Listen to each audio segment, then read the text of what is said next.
মাৰ হাতৰ গৰম ভাত এসাঁজ খাই কৰ্মস্থলীলৈ যোৱাৰ মোৰ এয়া প্ৰথম দিন আৰু আজি গ'লোঁ বাবাৰ সৈতে। যিহেতু বাবাৰ আঙুলিত ধৰি বিদ্যালয়লৈ যোৱাৰ সৌভাগ্য হোৱা নাছিল, আজি কৰ্মস্থলীলৈ বাবাৰ সৈতে প্ৰথমবাৰ এনেকৈ গৈ সুকীয়া এটি অনুভৱ হ'ল।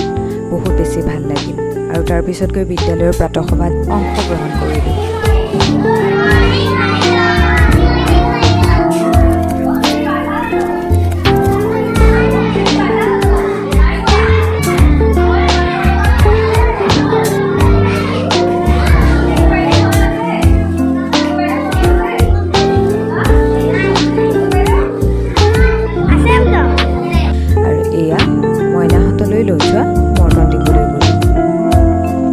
যিহেতু যোগদান কৰিবলৈ আহোঁতে মোৰ দেৰি হৈছিল, তেতিয়া কেৱল পঞ্চম শ্ৰেণীৰ ছাত্ৰ ছাত্ৰীসকলকহে লগ পাইছিলোঁ। সেইবাবে আজি বিদ্যালয়ৰ আটাইখিনি ছাত্ৰ ছাত্ৰীকে দিবৰ বাবে মৰ্টন লৈ গৈছিলোঁ।